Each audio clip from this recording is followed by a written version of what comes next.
അസ്സലാമു അലൈക്കും വറഹ്മത്തുള്ളാഹി വബറകാതുഹു. എല്ലാതെ വിവാഹത്തിന്റെ ഒരു സമയം, കല്യാണത്തിന്റെ ഒരു സമയമാണ് ഇപ്പോൾ അല്ലേ? അപ്പൊ ഒരു പെണ്ണിനെ നമ്മൾ ഇഷ്ടപ്പെടുകയും അവളെ കല്യാണം കഴിക്കണമെന്ന് ഉദ്ദേശിച്ചിട്ടാണ് നമ്മൾ ഓൾക്ക് എന്താ അത് മിഠായും മറ്റേ ആഭരണങ്ങളും ഐഫോണും ഒക്കെ വാങ്ങിക്കൊടുത്തെന്ന് വിചാരിക്കുക. എന്തോ കാരണവശത്താൽ ബ്രേക്കപ്പ് ആയി, എന്തെങ്കിലും കാരണത്തിൽ അത് വേണ്ടാന്ന് വെച്ച്. അപ്പൊ ആ കൊടുത്ത ഐഫോണും മുട്ടായി കൊണ്ട് വാങ്ങാൻ പറ്റുമോ എന്നൊക്കെ സംശയമില്ലേ? എന്നാ കേട്ടോളൂ. ചോദ്യം ഇങ്ങനെയാണ്: വിവാഹം എവിടെ ഒരു പെണ്ണിനെ വിവാഹം അന്വേഷിക്കുകയും ഇഷ്ടപ്പെടുകയും ചെയ്തതിനാൽ മിഠായി കൊടുക്കലിന്റെ ദിവസം അവൾക്ക് നമ്മൾ നൽകുന്ന സ്വർണ്ണാഭരണം, അതുപോലെ മറ്റ് പലഹാരങ്ങൾ ഇതൊക്കെ നൽകുകയും ചെയ്തു. പിന്നീട് ചില കാരണങ്ങളാൽ ആ വിവാഹം വേണ്ടെന്ന് വെച്ചു എങ്കിൽ ആ പുരുഷനോ പുരുഷന്റെ വീട്ടുകാരോ ആ പെണ്ണിന് നൽകിയ സ്വർണ്ണാഭരണം അല്ലെങ്കിൽ മറ്റ് കാര്യങ്ങൾ തിരിച്ചു വാങ്ങുന്നതിൽ തെറ്റുണ്ടോ? ആ വിവാഹം വേണ്ടെന്ന തീരുമാനം പുരുഷന്റെ ഭാഗത്തു നിന്നാണ് ഉണ്ടായത്, പെണ്ണിന്റെ ഭാഗത്ത് നിന്നല്ല. ചെക്കന് പെണ്ണ് വേണ്ട, അയ്യോ നല്ല വേറെ ഒന്ന് കണ്ടെന്ന് വിചാരിച്ചോളൂ.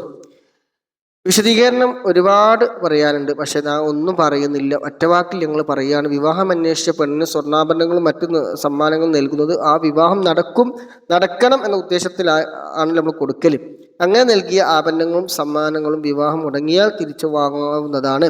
മുടക്കം അവന്റെ ഭാഗത്തു നിന്നായാലും അവരുടെ ഭാഗത്തു നിന്നായാലും അത് വാങ്ങൽ അനുവദനീയമാണ്. ഇമാം ഇബ്നു ഹജറുള്ളാഹിനെ കുറിച്ച് പറയുന്നുണ്ട്, സൈനുദ്ദീൻ മഖ്ദൂമിനെ കുറിച്ച് പറയുന്നുണ്ട്. അവസാനത്തെ വിഷയം അങ്ങോട്ട് പറയാം, എല്ലാം കൂടി മനസ്സിലാക്കാൻ വേണ്ടിയിട്ട്. അപ്പോ അതേസമയം എല്ലാവരും പറയുന്നത് എന്താണ്? വിവാഹം നടന്നിട്ടില്ലെങ്കിൽ തിരിച്ചു വാങ്ങാൻ പറ്റും, കൊടുത്ത സാധനം തിരിച്ചു വാങ്ങാം എന്നാണ് പറയുന്നത്. പിന്നെ ഇവിടെ മറ്റൊരു ഇതുകൂടും കാണാം. അത് സൗജന്യമായിട്ട് ഒരു ഗിഫ്റ്റായിട്ട് കൊടുക്കുകയാണ്. നടക്കണം എന്ന് വിചാരിച്ചു കൊടുത്തില്ല, ഓളുള്ള ഇഷ്കം കൊണ്ട്, ആ പ്രണയം കൊണ്ട്, മുഹബത്ത് കൊണ്ട് എന്താണ് ആ ലെവലിൽ കൊടുത്തതാണ്. അവളെ വിവാഹം ചെയ്യണം എന്നതിന് വേണ്ടിയല്ല അവനെ കൊടുത്തത്, അവൾ സൗജന്യമായിട്ട് കൊടുത്താണ്. 2 പവന്റെ മാല, ഒരു ഐഫോണൊക്കെ എന്ന ഉദ്ദേശത്തിലാണ് നൽകിയതെങ്കിൽ അത് തിരിച്ചു വാങ്ങാൻ പറ്റൂല. ഫത്താവ റംലി നോക്കിയാൽ 3/125 കാണാം.